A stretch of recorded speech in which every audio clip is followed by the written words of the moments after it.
श्री गौरी कृष्ण की फतेह। मैं गुरु साहब के पास कुछ मांगने के लिए नहीं आया, ना ही मैं गुरु साहब से कृपा मांगता। मैं कहता गुरु साहब मेरे साथ साथ जितने भी आपके पुत्र हैं उन सबको वो जोगा बनाएंगे कि हम सब कृपा पाने के लायक बने, कृपा मांगने। पहला चीज। दूसरा चीज, गुरु ग्रंथ साहब जी महाराज, ये जो नाम है गुरु ग्रंथ साहब, इसके जरिए हमें क्या समझ में आता है?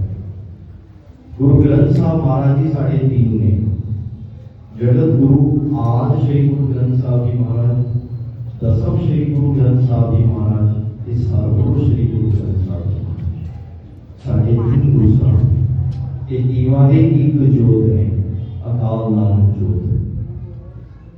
बुझीगर लोग कई जानते हैं महाराज ने दसम को मुर्दा गति नहीं देते, महाराज ने साधु महाराज जी को मुर्दा गति नहीं देते। मैं उन्होंने सवाल करना चाहता हूं कि जदों पृथ्वी चलिए थे 3 महीनों में तो 10वें पातशाह जी ने आज महाराज जी का स्वरूप में तो इनकार कर देता, तो दोबारा तुरो कौन किसने वाणी को उच्चारण की थी कि ये पॉसिबल है कि जदों गुरु 10वें पातशाह जी आज वाणी को उच्चारण कर रहे हैं वो साड़ी गुरु हो गई, और जब अपने वाणी उच्चारण कर रहे वो साड़ी गुरु नहीं है। एक ही में हो सकता है।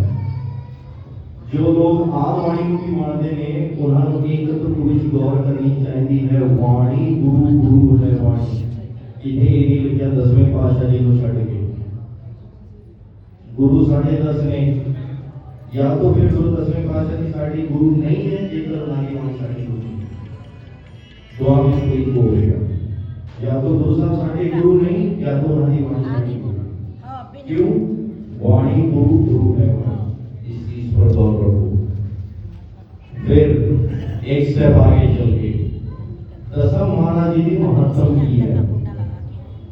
सामने हमारे गुरु की लाडलियां बजा बैठे हैं, ये जो इनका स्वरूप है ना, ये दसम पातशाह के कलम के कमाल दसम श्री गुरु ग्रंथ साहब महाराज जी का प्रत्यक्ष स्वरूप है। ये स्वरूप है दसम श्री गुरु ग्रंथ साहब जी महाराज जी का।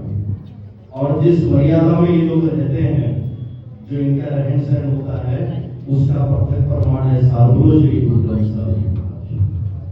जो सार्वभौम विवेक, सार्वभौम मर्यादा, सार्वभौम चिंतक, ये जो सब हम लोग सुनते आ रहे हैं, देखते आ रहे हैं, इसका प्रत्यक्ष प्रमाण गुरु की लाडलियां मौजन निबंध से, जो सार्वभौम श्री गुरु ग्रंथ साहब महाराज जी का प्रत्यक्ष स्वरूप है। कुछ भूलेगा लोगों के दिमाग में है कि महाराज ने देवी देवताओं की उस्तत की है। मैं ये सारी चीजें भी आज क्लियर कर देता हूँ। जब सार्वभौम महाराज का हम लोग पाठ शुरू करते हैं तो सबसे पहला लाइन यही आता है, श्री भवानी जी सहाय, उस्तत श्री माया लक्ष्मी जी। पहला लाइन यही आता है कि श्री भवानी जी सहाय, कि भवानी देवी है। एक सवाल है, श्री का मतलब क्या होता है? मालिक। श्री का मतलब होता है पति। श्री का मतलब होता है परमात्मा। श्री का मतलब होता है पुरुष। जब ਅਸੀਂ इंग्लिश मिस्टर लिखते हैं ना, तो आप ये फॉर्म ਵਿੱਚ लिखे होंगे कि उधर लिखा हुआ है श्री। तो जेकर भवानी देवी है, ये ਅਸੀਂ किसी फीमेल के नाम के मिस्टर मानते हैं। भवानी का अर्थ देवी नहीं होता। भव का मतलब होता है पृथ्वी। आर्य का मतलब होता है पैदा करने वाली शक्ति। ये श्री का होता है मालिक। ते जो सृष्टि विच पैदा करने वाली शक्ति है, वो शक्ति का मालिक क्या है? मैं उसको दिया है, मैं उसकी उत्तर देखते हैं। ये है सर्वगुरु श्री गुरु ग्रंथ साहब जी का महत्व।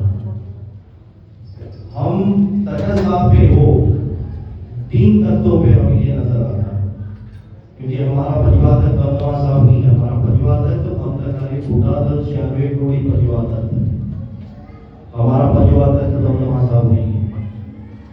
जब हम लोग तीनों तत्वों में श्री हनुमंत जी पटना साहब, तटस्थ सचखंड श्री हजूर अफजल नगर साहब जी नांदेड़, या पंथ 96 करोड़ परिवार। इन तीनों तत्वों की जो मर्यादा देखते हैं वो मर्यादा गुरु बख्शिश है। इसकी प्रामाणिकता क्या है? सार्वभौम श्री गुरु ग्रंथ साहब की। वो कैसे है? मैं कुछ उदाहरण देता हूँ। आरती आता हम जोत लेके करते हैं, क्यों करते हैं? महाराज ने साधुओं की इसकी जवाब दी है, अर्धशकी आरती आपका निर्गुण स्वरूप, अर्धशकी आरती आपका सगुण स्वरूप। आरती कैसी करनी चाहिए? महाराज दसम ने जवाब दिए हैं, शंखन की तुल कंठन की कर फूलन की बरखा पर गावे आरती को करेगा सुलभे करते। महाराज का फरमान है। और जो भी लोग ये दक्षिणी सिखों की मर्यादा, लाहौरी फौज की मर्यादा, नादिर साहब की मर्यादा, हजूरी सिखों की मर्यादा को जो निंदा करते हैं ना, उनके लिए बस मैं छोटा सा साखी बोल के समाप्ति करता हूँ। जब सिंह साहब संत बाबा तेजा सिंह जी जगदार साहब थे, पंथ काले बोला 96 करोड़ परिवार तक थे, तब उन्हीं के आदेश अनुसार अकाली बाबा मीत सिंह का गमन हुआ था इधर नांदेड़ को, श्री अफजल नगर साहब की माता साहेब देवा जी के स्थान। जब अकाली बाबा मीत सिंह जी इधर पहुंचे नांदेड़ साहब में, तब वहां सिंह साहब संत बाबा हरनाम सिंह की दुलाधारी वाली सेवा कर रहे, काफी वृद्ध हो गए, सचखंड गमन हो गया महाप्रभु जी का। तो इमीडिएटली उड़ादल से फरमान आया कि इनको जथेदार घोषित कर दिया जाए बाबा मीत सिंह जी। बाबा मीत सिंह जी चलकर गए तक साहब, बनी प्यारे सिंह साहिब के सामने हाजिर हुए और कहते हैं महाराज ये गुरु की कदर है, जब तक आप बनी प्यारे सिंह साहिब ने फरमान नहीं सुनाती मैं जथेदार हूं, मैं जथेदारी में नहीं बैठ सकता। जब बनी प्यारे सिंह साहिब ने वहां पे अकाली बाबा मीत सिंह जी की बातों को सुने तो उन्होंने सबसे पहला फरमान जारी किया कि संगत गुरु रूपी है, पहले संगत को ही दरबार। फिर संगत ने अपना फरमान दिया कि अकाली बाबा मीत सिंह जी को जथेदार बना दिया जाए। तब अकाली बाबा मीत सिंह जी ने एक शर्त रखी, कहते हैं यहाँ जो दक्षिणी इलाका है, ये जो हजूरी सिंह जो दक्षिणी सिंह है, इनके रग रग में गुरु 10वें पातशाह जी की वाणी बहती है, इनके खून में गुरु 10वें पातशाह जी की वाणी बहती है। सत श्री अकाल।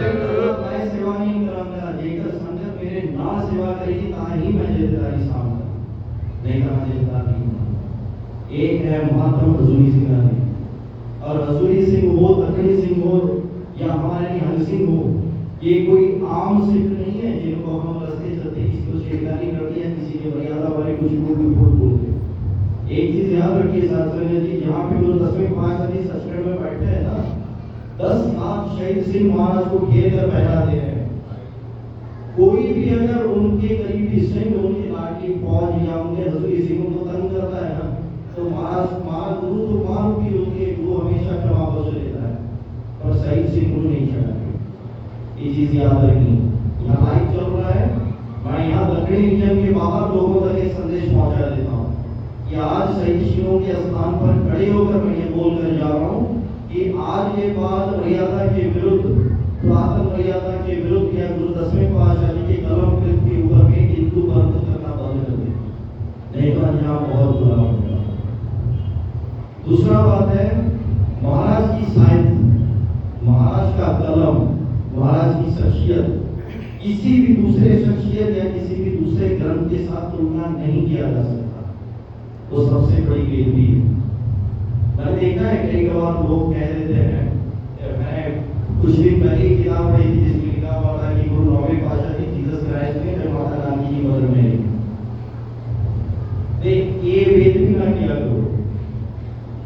महाराज से बराबर कोई नहीं हो सकता, गुरु 10वें पातशाह जी से बराबर कोई नहीं हो सकता। इसलिए आलायार खामियों के लिख रहे हैं, करतार की सौगंध है, नानक की कसम है, जितनी भी हो तारीफ भोगने की वो कम है, अर्जन से हाथ पुरजोर कलम है, सदगुरु की लिखूं बस अब कहाँ काफी रकम है, एक आंख से किया बुलबुला तो बाहर को देखे, शादी को मझधार को या लहर को देखे। गुरु 10वें पातशाह जी की बराबरी इस दुनिया में कोई नहीं कर सकता। गुरु 10वें पातशाह जी की जो संगीत है, सार्वभौम श्री गुरु ग्रंथ साहब महाराज में 300 से बढ़कर रहा है शास्त्रीय संगीत है। आज तक इस दुनिया में कोई पैदा ही नहीं हुआ जो हिंदुस्तानी शास्त्रीय संगीत को इतना राज दे सके। और जब हम लोग चर्चा करने बैठते हैं, मैं खुद संगीत विशारद और संगीत संगीत अलंकार उनको कुछ आर्टिस्ट के साथ जब हम लोग बैठते हैं तो जब हम उन्हें सुनाते हैं कि महाराज ने ये राग लिखे हैं, वो राग सुनकर वो खुद दंग हो जाते हैं, भावे वो पद्मश्री या पद्म विभूषण की क्यों ना हो संगीत में। ये महाराज की धर्म की कोशिश है। छंदों की संख्या दसम में 200 के ऊपर छंद है, सारों में 300 के ऊपर छंद है, और ऐसे ऐसे छंद है आज के डेट में कोई भी भिखारी हो तो कितना बड़ा विद्वान हो उसकी व्याख्या करने में असमर्थ हो जाता है। महाराज की कृपा बिना नहीं हो सकता। इसलिए महाराज के कलम को छेड़ने से पहले सबसे पहले उसमें उतरना सीखकर श्रद्धा भाव लेकर आइए, विद्वानगी दिखा करके। महाराज के सामने विद्वानगी दिखाने का मतलब यही है कि एक महासागर इधर बहता जा रहा है, लहर आ रहे हैं और उसमें मैं ड्रॉप में पानी डालता हुआ जाऊं। ये विद्वानगी महाराज के सामने नहीं दिखानी, महाराज के सामने श्रद्धा पूर्वक निम्रता पूर्वक महाराज मैं बड़ा दास हूँ। महाराज ने भले हमको अपना बेटा बनाया है, 4 में तो क्या हुआ जीवन के 1000, लेकिन पहले हमें खुद को पूछना चाहिए कि मैं उस काबिल हूँ भी कि नहीं। इसलिए हमेशा अरदास करनी चाहिए कि महाराज आप हमें काबिल बनाइए कि मैं आपके चरणों के धूल के बराबर हो जाऊं। क्योंकि मैंने बहुत जगह ये भी सुना है, लोग कहते हैं कि गुरु 10वें पातशाह जी बहुत बड़े संत थे, गुरु 10वें पातशाह जी अवतार पुरुष थे, गुरु 10वें पातशाह जी चारों युगों में मौजूद थे इस धरती पर, इस धरती के बाहर भी। क्यों? गुरु 10वें पातशाह जी कोई आम इंसान नहीं है, वो आप सर्वों स्वरूपी आप ब्रह्म है। इस करके उन्होंने नाम लेने को पहला भी अपने मन के सरकार को उन्होंने सामने आओ तो पहला सिर झुका कर आओ, क्योंकि इस दुनिया में किसी में इतनी हिम्मत नहीं है कि आम उठा कर तो 10वें पातशाह को देख सके। इतना ही लेकर मैं विदा दूंगा। वाहिगुरु जी का खालसा, वाहिगुरु जी का खालसा।